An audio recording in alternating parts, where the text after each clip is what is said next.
right, so President Trump has released his federal budget. Now, keep in mind, the President of the United States doesn't actually decide what the budget is. Congress decides the budget, but the President presents his budget, which serves as a recommendation. Here's what I would like. And then it's up to Congress to put together the budget based on the President's recommendations. And so when you look at President Obama's budget, he's talking about, for the most part, he's cutting spending a little bit, but not very much. What he's doing is he's basically allocating money from a bunch of areas, and then he's shifting them to a few others. Right. So here's the areas that he's increasing. The biggest increase he has is in defense. In his budget, he goes from he has a 10% increase in defense spending. Okay, $521 billion to $574 billion, 10% increase in defense spending, $54 billion increase. All right, Homeland Security, he's increasing by 7%, and then Veterans Affairs increasing by 6%. So our veterans, our Homeland Security, and our defense, those are the things increasing. Pretty much throughout the rest of government, with the exception of Social Security and Medicaid, and he's not talking about cutting those things, okay? He's not talking about cutting welfare. But pretty much all of the other departments in the administration, he's talking about trimming them back. First of all, the Environmental Protection Agency. The EPA, he's got a 31% reduction. 31% reduction from $8.2 billion to $5.7 billion. President Trump says, look, we don't need to spend $8.2 billion there. We'll drop it down to $5.7. State and other development programs, 29% cut. Department of Agriculture, 21% cut. Department of Labor, 21% cut. In other words, he's telling all of his cabinet secretaries, here, my budget says you do your job, but you're going to do your job with less money. You're not going to have as much money as you did before. We're trimming your overall budget in these departments. The Justice Department, a 20% reduction. Health and Human Services, 16%. Commerce, 16%. Education, 14%. Transportation, 13%. Housing and Urban Development, 12%. Interior, 12%. Energy, 6%. Treasury, 4%. NASA, 1%. So you look at the, and of course, liberals are just having a meltdown. And the media, as I've told you all along, you know what they're doing? They're cherry picking everything through there, trying to find the most human interest related cuts that would be part of this, to go, oh, look how cold-hearted Donald Trump and these Republicans are being, right? Well, here's what you got to understand, folks, okay? Elections have consequences. When liberal Democrats win the presidency, their budgets involve increasing the government in the stuff that the liberals want to increase and decreasing it in the stuff that the conservatives don't want decreased. In other words, liberals get their way and conservatives don't. Now when you have a conservative in the White House, it's the other way around. But the press is acting like this is some kind of earth-shattering thing that Trump is doing here. Let me read to you a little bit from USA Today. Headline, Trump's federal budget would eliminate dozens of agencies and programs. President Trump's proposed budget takes a cleaver to domestic programs, with many agencies taking percentage cuts, spending cuts in the double digits. But also for dozens of smaller agencies and programs, the cut is 100%. 100%. And then they point out there are some government agencies and programs that the Trump budget says we should just eliminate them from the budget. For example, community development block grants, the Weatherization Assistance Program, Low-Income Home Energy Assistance Program, the National Endowment for the Arts, the Corporation for Public Broadcasting, among others. Also things like the McGovern-Dole International Food for Education Program, the Endocrine Disruptor Screening Program, the Inter-American Foundation, and just a bunch of these different programs. But what a lot of people are focusing on right now is he's talking about completely cutting funding for National Endowment for the Arts, cutting funding for Corporation for Public Broadcasting, for PBS? What, really? PBS and no government funding? Oh, he's going to kill Big Bird. Remember, just like Newt Gingrich wanted to kill Big Bird, now Donald Trump wants to kill Big Bird. All right, let's deal with this in two completely separate categories, folks.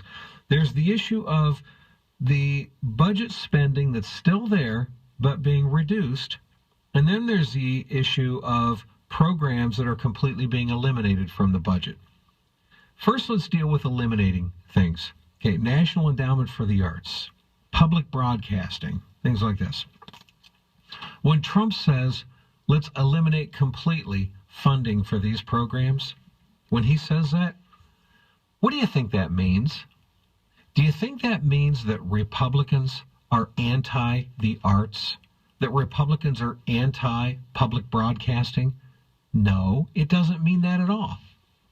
What it means is keep on doing what you're doing, keep on raising the money that you're raising, but of all the different ways that you collect revenue from your fundraising and from your corporate donors and from everything else, you're no longer going to get millions of dollars of taxpayer money.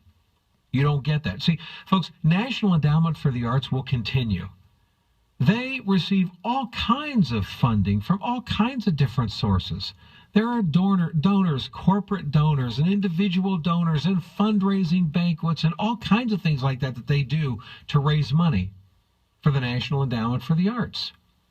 All Trump is saying, and he's absolutely right, is you don't get to keep on collecting millions and millions of dollars from the government. The government doesn't need to subsidize you. You can do it on your own. Okay, Corporation for Public Broadcasting, do it on your own. Have your fundraisers, have your donors. They collect millions and millions of dollars from private donors, corporate donors, fundraising efforts, pledge-in campaigns, all that kind of. They collect money like that all the time. What Trump is saying is, you're just going to have to get better at increasing your fundraising to make up for the lack of government money, because you're not going to get government money anymore. See, here's the problem, folks. We've hit this point in society, and the liberal left has done this pretty much. We've hit this point where if you have a business, some type of business, and that business collects money from different people, and they someday convince the government to start supporting them also and sending them government money, which I want to remind you, folks, government money is American taxpayer money, okay? So now, hey, we're getting all these different sources, and hey, guess what? Now we got the federal government to send us some money. Here's what liberals end up doing. They end up deciding, well, then that has to be permanent from now on. And you can never stop getting government money. Well, you can't look at things that way, folks.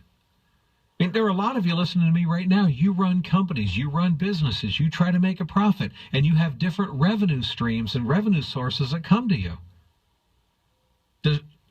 Are you entitled to have the government be one of those revenue sources? Should the government be sending you a big fat check every month also?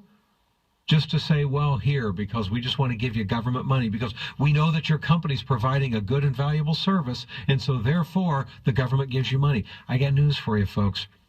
There's no place in the Constitution, and there's no place in the founding of this nation or the purpose of the government that says it's our job to give money to any organization that's providing a public service or doing a good service in what they do. Just because an organization provides a good service or does something that's beneficial to people, that doesn't mean they are therefore entitled to receive government money. We got to get past this mentality that says that that's somehow how it's supposed to work in America. No, it's not, especially when we're running $500 billion to $1 trillion annual deficits. We're spending more money than we take in. You can't keep doing stuff like this. Trump is absolutely right. These programs need to be cut, and quite frankly, they need to be cut more than they are. But then that brings me to the other issue. Let's move beyond the programs that need to be eliminated from public funding. And I want to stress here, eliminating funding for National Endowment for the Arts does not eliminate the arts. It doesn't eliminate National Endowment for the Arts. It just means you don't get to keep living off government money. Make it up on your own. You're already getting millions of dollars from other sources. Do a better job at increasing those other sources to make up the difference for the government money that's not coming your way anymore. That's all. National Endowments for the Arts isn't going to go anywhere. Public broadcasting isn't going to go anywhere. So this is not Donald Trump saying, let's end the National Endowment for the Arts. Let's end public broadcasting. He's not saying that.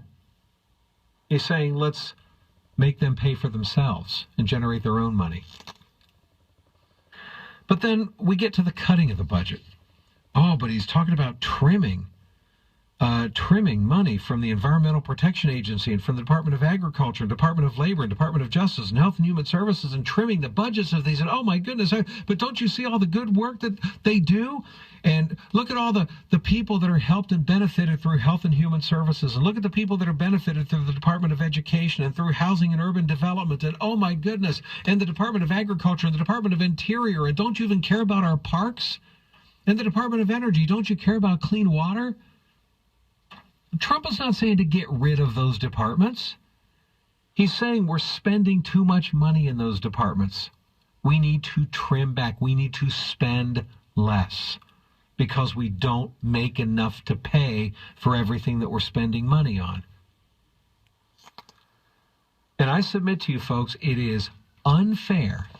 It is unfair and intellectually dishonest for the liberals, for the Democrats, and for the media to try to create the Kleenex moment of look how cruel and cold-hearted Donald Trump and these Republicans are, taking money away from, don't you even care about clean water? Don't you even care about poor people getting housing? Don't you even care about that kind of stuff? Trump is still saying, let's keep spending tens and tens and tens of billions of dollars on that. Let's just keep spending it, but let's just not keep spending as much as we have been. Let's scale it back a little bit.